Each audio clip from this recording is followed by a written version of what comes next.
Hello, this is Dylan Andrews with eartrainingforguitar.com, and in this video I want to go through how to figure out some of the most common chord progressions that exist in music. And what I'm talking about is the 1 chord, the 6 chord, the 4, and the 5 chord. These are chords that are used all the time. They make up thousands upon thousands of songs. You have been listening to these chords your entire life, even if you don't realize it. And really the reason that songs use this so much is because it sounds really good. These are really nice chord progressions. And the thing about them is it doesn't matter what key we're in, these chords are going to sound and function in the exact same way. So it's really beneficial to know what these chords sound like so that you can start training your ear to listen out for these right away. But before I get into the techniques and exercises you can do to train your ear to hear these chords, if you could do me a huge favor and like this video, subscribe to the channel. I am posting videos on how to train your ear and become the musician you want to be all the time, and I'm trying to get these videos out to as many people as possible. So if you could like this video and then subscribe, it would be greatly, greatly appreciated. All right, now let's look at some exercises and ways that you can train your ear to be able to identify these really, really common chords.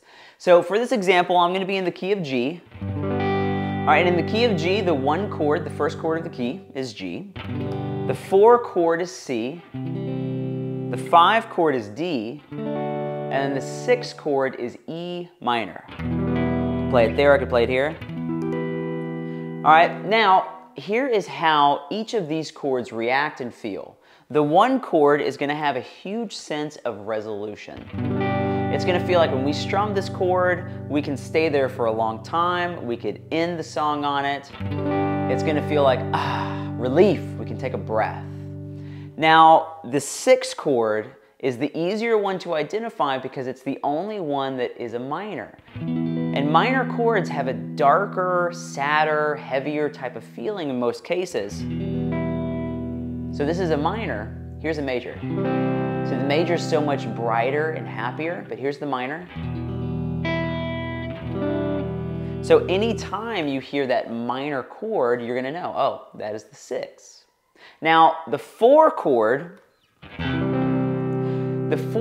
is what I call the traveler. It wants to move, it wants to go somewhere, but it doesn't necessarily want to go back to the 1. Its main function is the majority of the time it wants to go to the 5.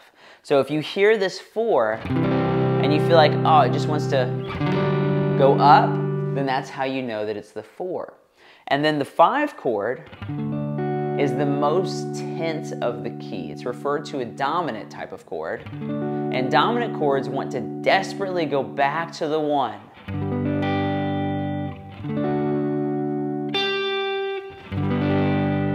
So if you hear that chord and you feel like, oh, it just wants to come back to the 1, it doesn't want to go anywhere else, then you know that it is the 5.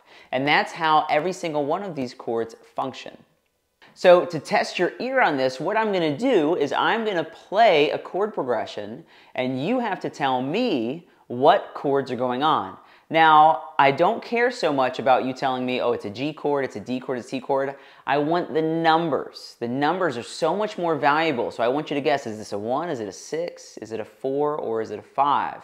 Now, I'm only going to be playing those chords, but the order is going to change, okay? So you're going to see the screen go black here, and all I want you to do is listen and try to identify what chord progression this is. So here is the first chord progression.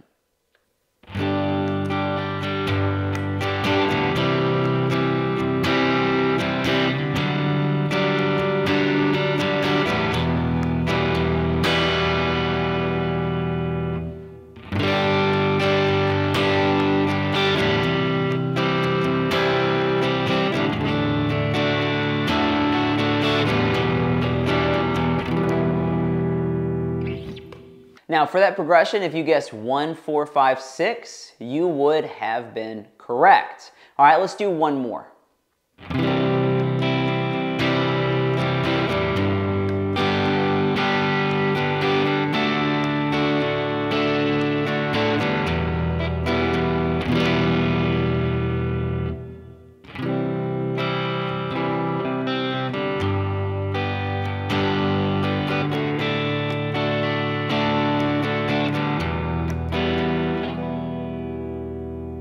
If you guessed 4, 1, 5, 6, then you would be absolutely correct. And if you're having difficulty with this, it's okay. Training your ear is a process, but a big step forward is understanding how these chords sound and just trying to listen out for them.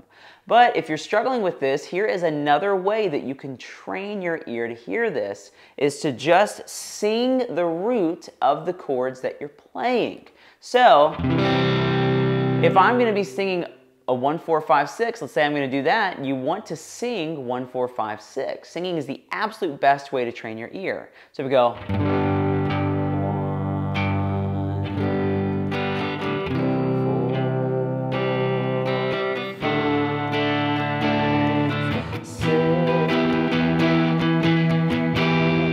And you just want to sing the roots of those chords, and that will really train your ear to identify these a lot quicker and a lot more reliably. Now, the last thing that you can do to really train your ear on this is to make a lot of recordings for yourself to listen back to. So what you're going to do is you're just going to get your phone out. You don't need to have fancy recording equipment. You can. I have all of the fancy equipment, but I just use my phone for this. It's way easier and quicker to make. But all you're going to do is you're going to play a chord progression. You're going to do it maybe 2 to 4 times. And then at the end of it, you're going to say the answer so that when you come back to it and you're listening to it, you have time to guess. And then you have the answer to tell you if you were right or wrong. And you want to make a lot of these recordings in all different types of keys to do that. And this will really train your ear because you can listen to this at any time, throughout the day, at home, driving to work, whatever you've got going on. And you can use these recordings to train your ear on these extremely common chord progressions.